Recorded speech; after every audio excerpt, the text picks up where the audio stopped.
ಇವಳು ಸಂಧ್ಯಾನ್ ಕರ್ಕೊಂಡು ಎಲ್ಲಿ ಹೋಗ್ತೀಯಾಳೆ? ಅಲ್ಲ, ಸಂಧ್ಯಾಗೂ ಇವಳಿಗೂ ಏನ್ ಸಂಬಂಧ ಇರ್ಬೋದು ಸರ್? ಕುಂಬಳಕಾಯಿ ಕಳ್ಳ ಅಂದಾಗ ಹೆಗಲ್ ಮುಟ್ಕೊಂಡು ನೋಡ್ಕೊಂಡು ಅಂದಾಗೆ ಅನಾಮಿಕಾಗೂ ಸಂಧ್ಯಾ ಕೊಲೆಗೂ ಏನೋ ಸಂಬಂಧ ಇದೆ ಅನ್ನಿಸ್ತಾ ಇದೆ. ಒಂದ್ ವೇಳೆ ಅದೇ ನಿಜ ಆಗಿದ್ರೆ ಇವಳು ಯಾಕೆ ಸರ್ ಭಾರ್ಗವಿಗೆ ಸಹಾಯ ಮಾಡ್ತಾಳೆ? ತಾನ್ ತಪ್ಪಿಸ್ಕೊಂಡು ವಿಕ್ಕಿನ ಸಿಕ್ಕಾಕ್ಸಿ.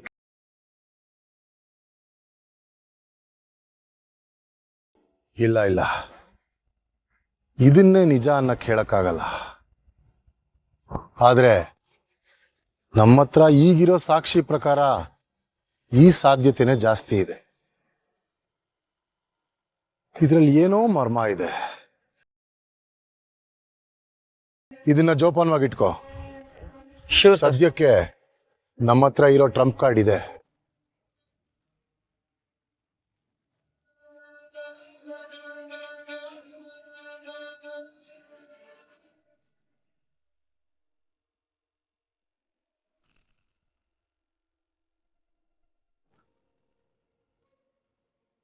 ನೀನ್ ಹೇಳೋದನ್ನ ನಾನು ನಂಬ್ತೀನಿ ಭಾರ್ಗವಿ. ರಿತು ಗರ್ಭಿಣಿ ಅಲ್ಲ ಅನ್ನೋ ಅನುಮಾನ ನನಗೂ ಇತ್ತು.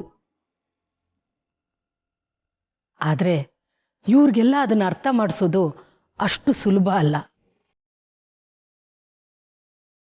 ಆವತ್ತೇ ಹೇಳದ್ನಲ್ಲ, ಈ ಮನೆಯಲ್ಲಿ ಏನೇ ಮಾತಾಡಿದ್ರು ಮೊದಲು ಸಾಕ್ಷಿ ಕೇಳ್ತಾರೆ. ಅದೇ ಸಾಕ್ಷಿಗೋಸ್ಕರ ಕಾಯ್ತಾ ಸುಮ್ಮನಿದ್ದೀನಿ ಅಜ್ಜಿ. ಅವ್ರ ಬುದ್ಧಿನೇ ಇಷ್ಟು, ಅವ್ರು ನಾಟಕ ಮಾಡ್ತಾರೆ ಅಂತ ನಾನು ಸುಮ್ಮನೆ ಬಿಡ್ತಿದ್ದೆ. ಆದ್ರೆ ಎಲ್ಲರೂ ಸೇರ್ಕೊಂಡು ನನ್ನ ಗಂಡನ ಮಾರಿಸ್ತಿದಾರಲ್ಲ, ಅದನ್ನ ನೋಡ್ಕೊಂಡು ನನ್ನ ಕೈಲಿ ಸುಮ್ಮನಿರಕ್ಕಾಗ್ತಿಲ್ಲ ಅಜ್ಜಿ.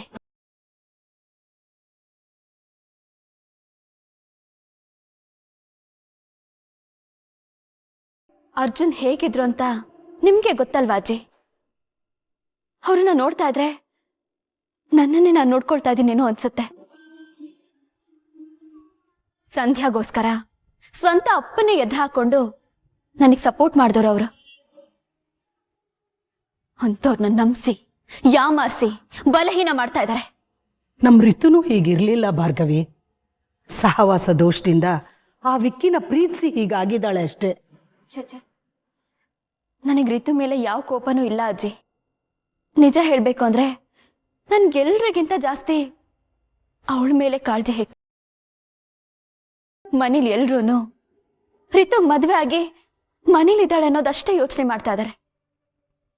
ವಿಕ್ಕಿಯಿಂದ ಇವಾಗಲೇ ಸಂಧ್ಯಾ ಏನಾಗಿದ್ದಾಳೆ, ಅವನಿಂದ ಮತ್ತೆ ರಿತುಗಂತ ಪರಿಸ್ಥಿತಿ ಬರಬಾರ್ದಲ್ವಾ ಅಜ್ಜಿ?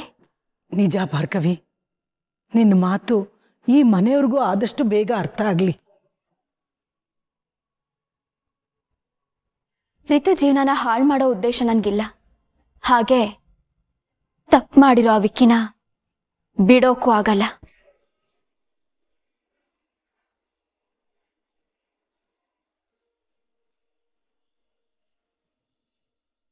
ಅಜಯ್, ನಿಮ್ಗೆ ನನ್ ಮೇಲೆ ನಿಜವಾಗ್ಲೂ ಯಾವುದೇ ರೀತಿ ಬೇಜಾರಿಲ್ಲ ಅಲ್ವಾ? ಖಂಡಿತ ಇಲ್ಲ ಭಾರ್ಗವಿ. ನೀನು ಈ ಮನೆಗೆ ತರ್ತಿರೋ ಬದಲಾವಣೆಗಳನ್ನು ನೋಡಿ ಎಷ್ಟು ಸಮಾಧಾನ ಆಗ್ತಿದೆ ಗೊತ್ತಾ?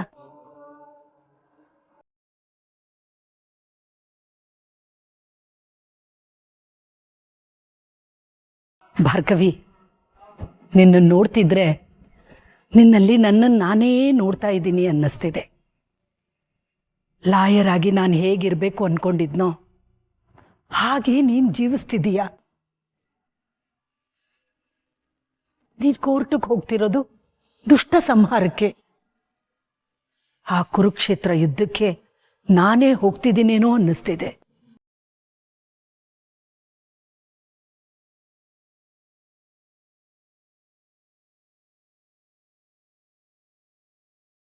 ಅದಕ್ಕೆ ನಿನಗೋಸ್ಕರ ಅಂತ ಕೋಟ್ ತಂದಿದ್ದೀನಿ, ತಗೋ.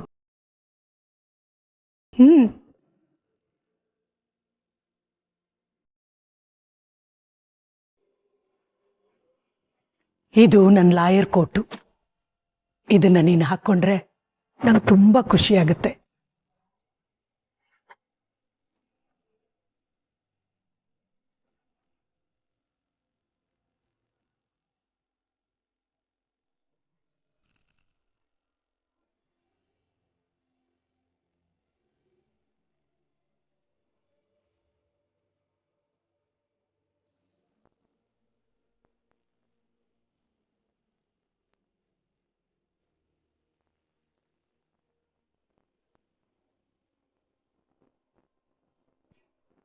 ಅಪ್ಪನೂ ಹೀಗೆ ಅವ್ರ ಕೋಟನ್ನ ನನಗೆ ಕೊಟ್ಟಿದ್ರು ಅಜ್ಜಿ. ಪ್ರತಿ ಸಲ ನಾನು ಕೋರ್ಟ್ಗೆ ಹೋಗುವಾಗ್ಲೂ ಅವರೇ ನನಗೆ ಕೋಟ್ ಹಾಕಿ ಕಳಿಸ್ತಿದ್ರು ಗೊತ್ತಾ.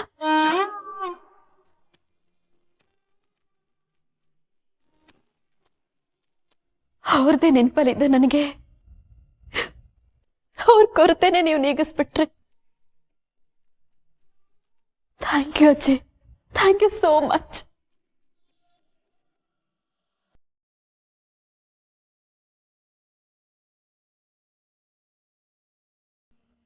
ಈ ಕೇಸ್ಗೋಸ್ಕರ ಆ ಮನೆಯವ್ರನ್ನ ಬಿಟ್ಟು ಈ ಮನೆಯವ್ರನ್ನೆಲ್ಲ ಎದುರಾಕೊಂಡು ಹೋರಾಡ್ತಿದೀಯಾ. ನಿನಗೋಸ್ಕರ ನಾನು ಎಷ್ಟು ಮಾಡಿದ್ರೂ ಕಮ್ಮಿನೇ ಭಾರ್ಗವಿ. ಆದರೆ ಇದರಿಂದ ಮನೆಯವರೆಲ್ಲ ನಿನ್ನ ವಿರುದ್ಧ ನಿಂತಿರೋದನ್ನ ನೋಡಿದ್ರೆ ನನಗೆ ತುಂಬ ಭಯ ಆಗ್ತಿದೆ ಭಾರ್ಗವಿ. ಇದರಿಂದ ನಿನ್ನ ಅರ್ಜುನ್ ಸಂಬಂಧ ಹಾಳಾಗದೆ ಇದ್ರೆ ಸಾಕು. ನನ್ನ ಪಾರ್ಥನ್ ಪ್ರೀತಿ ತುಂಬಾ ಗಟ್ಟಿಯಾಗಿದೆ ಅಜ್ಜಿ.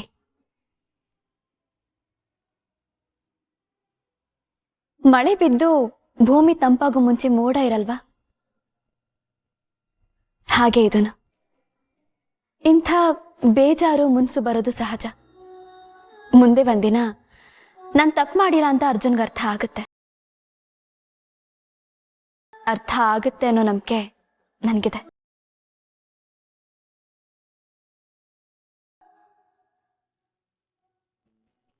ಈಗೇನ್ ಮಾಡ್ತೀಯಾ?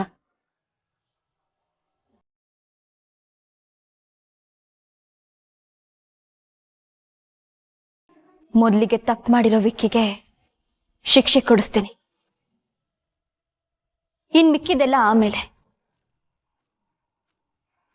ಮಾಡ್ದಿರೋ ಕೊಲೆನ ವಿಕ್ಕಿ ತಲೆ ಮೇಲೆ ಕಟ್ಬೇಡಿ ಭಾರ್ಗವಿ.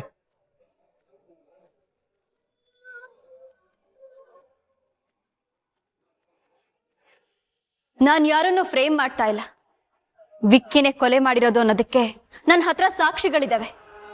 ನೀವು ಮತ್ತೆ ಇನ್ಯಾರೋ ಸೇರ್ಕೊಂಡು ವಿಕ್ಕಿನ ಜೈಲಿಗೆ ಕಳಿಸ್ಬೇಕು ಅಂತ ಗುರಿ ಇಟ್ಕೊಂಡಿದ್ದೀರಲ್ಲ, ಅವನ ಮೇಲೆ ಕೊಲೆ ಆರೋಪ ಮಾಡ್ತಿದ್ದೀರ ಅನ್ನೋದಕ್ಕೆ ನನಗೆ ಸಾಕ್ಷಿ ಸಿಕ್ಕಿದೆ.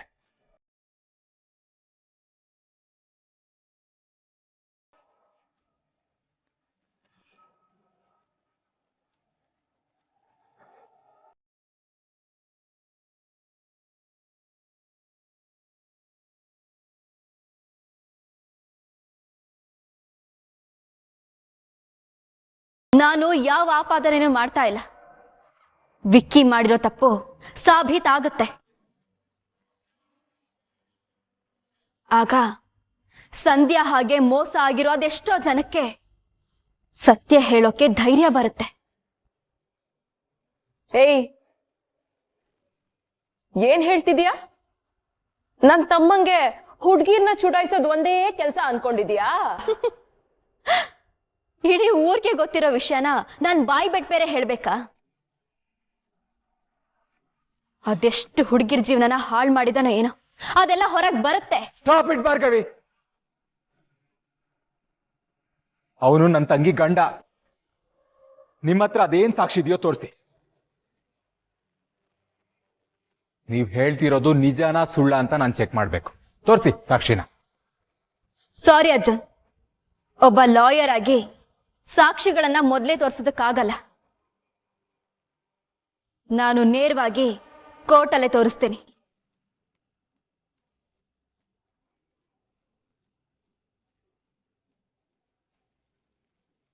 ಅರ್ಜುನ್, ನಾನು ಹೇಳಲಿಲ್ವಾ ಅರ್ಜುನ್? ಅವಳ ಹತ್ರ ಇರೋದೆಲ್ಲ ಬರೀ ಸುಳ್ಳು ಸಾಕ್ಷಿ. ಈಗ್ಲೇ ಹೇಳ್ಬಿಟ್ರೆ ಎಲ್ಲಿ ನೀನ್ ಕಂಡಿಡಿತೀಯ ಅನ್ನೋ ಭಯಕ್ಕೆ ತೋರಿಸ್ತಾ ಇಲ್ಲ. ಒಟ್ನಲ್ಲಿ ನಮ್ ವಿಕ್ಕಿ ಆಚೆ ಬರಬಾರ್ದು, ರಿತು ಚೆನ್ನಾಗಿರ್ಬಾರ್ದು. ಅದಷ್ಟೇ ಇವಳು ಉದ್ದೇಶ.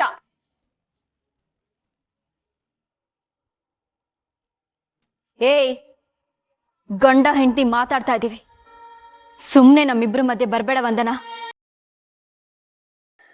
ಅಲ್ಲ, ಅಷ್ಟಕ್ಕ ಅವಳು ಕೇಳಿದ್ರಲ್ಲಿ ಏನ್ ತಪ್ಪಿದೆ?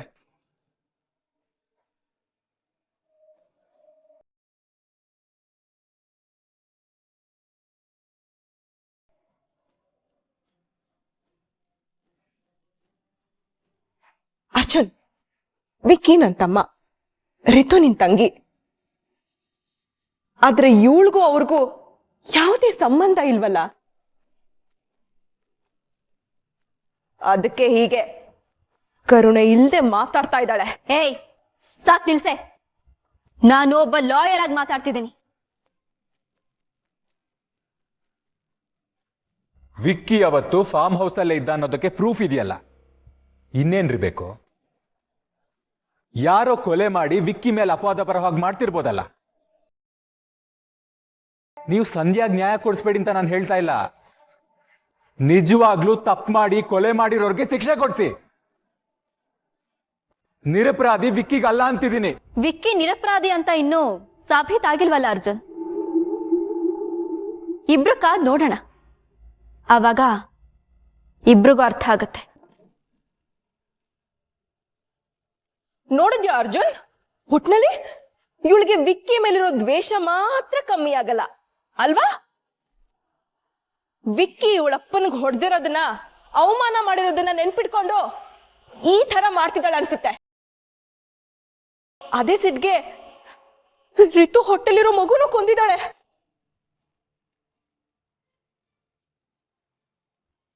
ಯೋಳು ನಿಜವಾಗ್ಲೂ ಕೊಲೆಗಾರ್ತಿ. ಅರ್ಜುನ್, ನನ್ನನ್ ಬಿಟ್ಟು ಇಂಥ ಕೊಲೆಗಾರ್ತಿನ ಮದ್ವೆ ಆಗಿದೆಯಲ್ಲ ಅರ್ಜುನ್.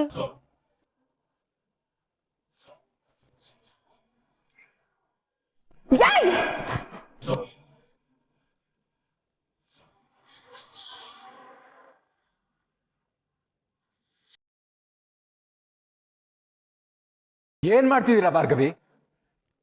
ಒಂದ್ ಲಾಯರ್ ಆಗಿ ಈಗ ನಡ್ಕೊಳ್ಳೋದ? ನಾನು ಒಬ್ಬ ಲಾಯರ್ ಆಗಿ ಹೊಡೆದಿಲ್ಲ, ನಿಮ್ ಹೆಂಡತಿಯಾಗಿ ಹೊಡೆದಿದ್ದು. ನಿನ್ಗವತ್ತೇ ಹೇಳಿದ್ದೆ ತಾನೆ ನನ್ ಗಂಡನ್ ಸುದ್ದಿಗೆ ಬರ್ಬೇಡ ಅಂತ. ಅಷ್ಟಾದ್ರೂ ಪದೇ ಪದೇ ನನ್ ಗಂಡಂಗೆ ಹತ್ರ ಆಗಕ್ ಪ್ರಯತ್ನ ಪಡ್ತಿದ್ಯಲ್ಲ. ಒಂದಂತೂ ನೆನ್ಪಿಟ್ಕೋ, ಅವರು ನನ್ನ ಗಂಡ. ನಮ್ಮ ಮಧ್ಯೆ 1000 ಬರ್ಬೋದು, ಅದನ್ನ ನಾವೇ ಸರಿ ಮಾಡ್ಕೊಳ್ತೀವಿ. ನಿನ್ನಂತ 3ನೇವಳ ಸಹಾಯ ಸಲಹೆ ನಮಗ್ ಬೇಕಾಗಿಲ್ಲ.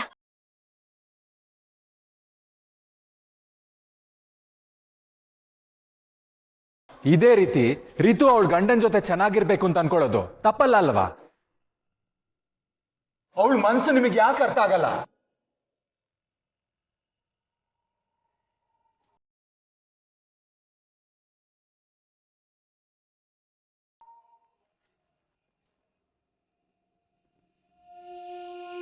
ದಂಡಂ ದಶಗುಣಂ ಭವತು ಅನ್ನೋ ಮಾತು ಸರಿಯಾಗೇ ಇದೆ.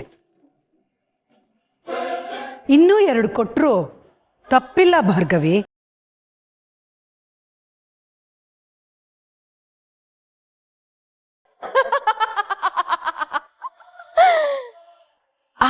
ಆಡ್ಕೊಳ್ಳಿ. ಕೇಸು ಮುಗಿಯೋಷ್ಟ್ರಲ್ಲಿ ಇವಳನ್ನ ಬಿಟ್ಟು ಅರ್ಜುನ್ ನನ್ನ ಹತ್ರ ವಾಪಸ್ ಬಂದೇ ಬರ್ತಾನೆ.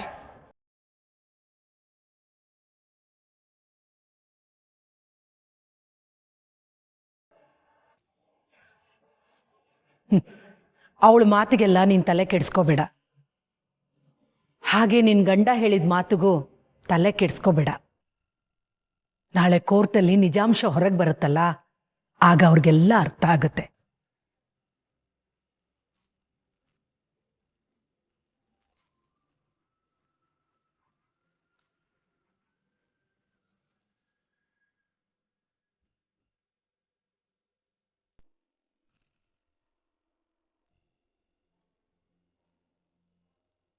ಅಣ್ಣ ಒಂಟಿ. ಹಾ ಅಣ್ಣ ಕೂತ್ಕೊಳ್ಳಿ, ಕೊಟ್ಟೆ.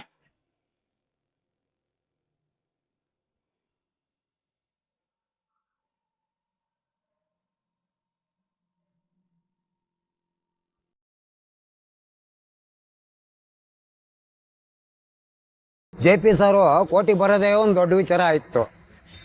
ಆದರೆ ನಮ್ಮ ಭಾರ್ಗವಿ ಮೇಡಮ್ ಕೋರ್ಟ್ ಮೆಟ್ಲು ಹತ್ತಂಗೆ ಮಾಡಿಬಿಟ್ರಲ್ಲ. ಈಗ ತಾನೇ ಪ್ರಾಕ್ಟೀಸ್ ಮಾಡಿರೋ ಹುಡುಗಿ ಆ ಸೀನಿಯರ್ ಲಾಯರ್ಗೆ ಹೆಂಗೆ ಚಳಿ ಬಿಡಿಸ್ತಾವ್ರು ನೋಡಿ.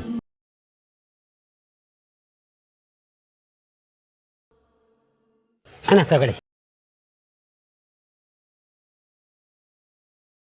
ಅಣ್ಣ, ನೀವು ನಮ್ಮ ಭಾರ್ಗವಿಯರ ತಂದೆ ಅಲ್ವಾ? ಗುರ್ತಿದ್ಬಿಟ್ರ ರಮಣ್ಣ. ಏನಣ್ಣ ಹಿಂಗಂತೀರ? ನಿಮ್ಮನ್ನ ಮರೆಯೋಕ್ಕಾಗತ್ತಾ? ನೀವು ಕೋರ್ಟಿಗೆ ಬಂದು ಅದೆಷ್ಟು ವರ್ಷಗಳಾಯ್ತಣ್ಣ?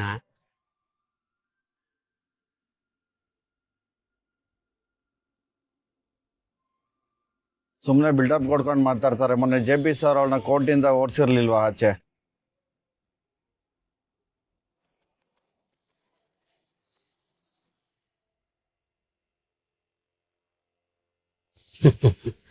ಇಲ್ಲಿ ಯಾವಾಗಲೂ ಹಿಂಗೆ ಅಣ್ಣ. ಅದೆಷ್ಟು ವರ್ಷದಿಂದನೂ JP ಸರ್ ಎದುರುಗಡೆ ನಿಂತು ಗೆದ್ದವರೇ ಇರಲಿಲ್ಲ. ಹಾಗಾಗಿ ಅವ್ರ ಕೇಸ್ ಬಂದಾಗ ಈಗ ಮಾತಾಡ್ತಾರೆ. ಇಷ್ಟು ದಿನ JP ಸರ್ ಎದುರುಗಡೆ ಮಾತಾಡ್ತೇ ಇದ್ರು, ಆದರೆ ಅವ್ರ ಎದುರುಗಡೆ ನಿಲ್ಲಕ್ಕೆ ಧೈರ್ಯ ಇರ್ತಿರ್ಲಿಲ್ಲ. ಈಗ ನೋಡಿ, ಎಲ್ಲ ಉಲ್ಟಾ, ರಿವರ್ಸ್.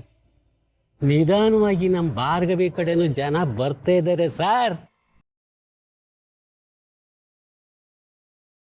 ಭಾರ್ಗವಿ ನಿಮ್ಮ ಬಗ್ಗೆ ಯಾವಾಗಲೂ ಹೇಳ್ತಾ ಇರೋಳು ಸರ್. ಹೆಣ್ಮಕ್ಳನ್ನ ಯಾವಾಗಲೂ ಈ ಥರ ಧೈರ್ಯವಾಗಿ ಬೆಳೆಸ್ಬೇಕಣ್ಣ. ಮದುವಾಗು, ಹೊಂದ್ಕೊಂಡೋಗು.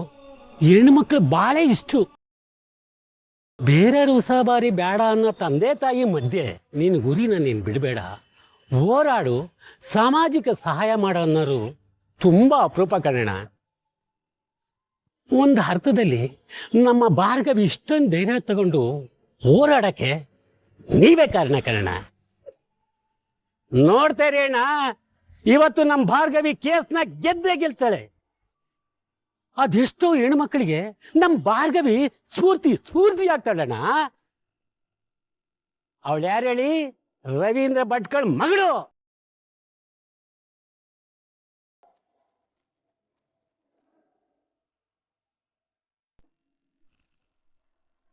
ನನ್ನ ಗಂಡ ಜೈಲಲ್ಲಿದ್ದಾನೆ. ಇಷ್ಟಾದ್ರೂ ಈ ಅಜ್ಜಿಗೆ ಈ ಭಾರ್ಗವಿ ಮೇಲೆ ಪ್ರೀತಿ ಒಂಚೂರು ಕಮ್ಮಿನೇ ಆಗಿಲ್ಲ. ಯೋಚನೆ ಮಾಡಬೇಡ ರೀತು, ಭಾವ ಇದಾರಲ್ಲ. ಆ ಭಾರ್ಗವಿ ಇವತ್ತು ಕೇಸ್ ಸೋತ್ ಮೇಲೆ ಅವ್ರಿಗೆಲ್ಲ ಅರ್ಥ ಆಗತ್ತೆ. ಅತ್ತೆ, ನಿಮ್ಮ ಮೊಮ್ಮಗಳ ಭವಿಷ್ಯದ ಬಗ್ಗೆ ನಿಮ್ಗೆ ಕಿಂಚಿತ್ತು ಕಾಳಜಿ ಇಲ್ವಾ? ಇನ್ನು ಆ ಭಾರ್ಗವಿ ಹೇಳೋದನ್ನೆಲ್ಲ ಸತ್ಯ ಅಂತ ನಂಬ್ತೀರಾ?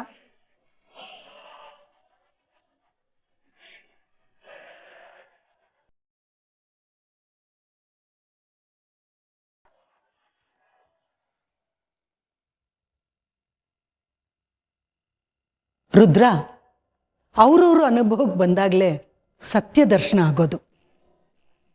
ಬೆಟ್ಟದ ಮೇಲೆ ನಿಂತಿರೋ ಭಾರ್ಗವಿಗೆ ಸುತ್ತಲೂ ಕಾಣ್ತಿರೋ ತಪ್ಪು ಒಪ್ಪು ಎಲ್ಲ ಕಾಣ್ತಿದೆ. ನೀವು ಬೆಟ್ಟದ ಕೆಳಗಡೆ ನಿಂತ್ಕೊಂಡು ನಿಜಾಂಶ ತಿಳ್ಕೊಳ್ಳದೆ ನೀವು ಹೇಳೋದು ಸುಳ್ಳು ಅಂತ ಭಾರ್ಗವಿಗೆ ಹೇಳ್ತಿದ್ದೀರಾ.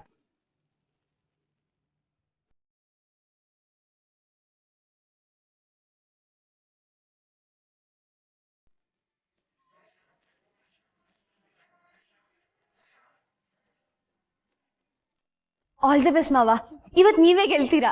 ನನ್ನ ಕಣ್ಣು ಮುಂದೆ ಕಾಣಿಸ್ಕೊಂಬೇಡ ಅಂತ ಹೇಳ್ದೆ ತಾನೆ ನಿನ್ಗೆ? ಅನಿಷ್ಟ ತರ ನನ್ನ ಮುಂದೆ ಬಂದು ನನ್ನನ್ನು ಇರಿಟೇಟ್ ಮಾಡಬೇಡ.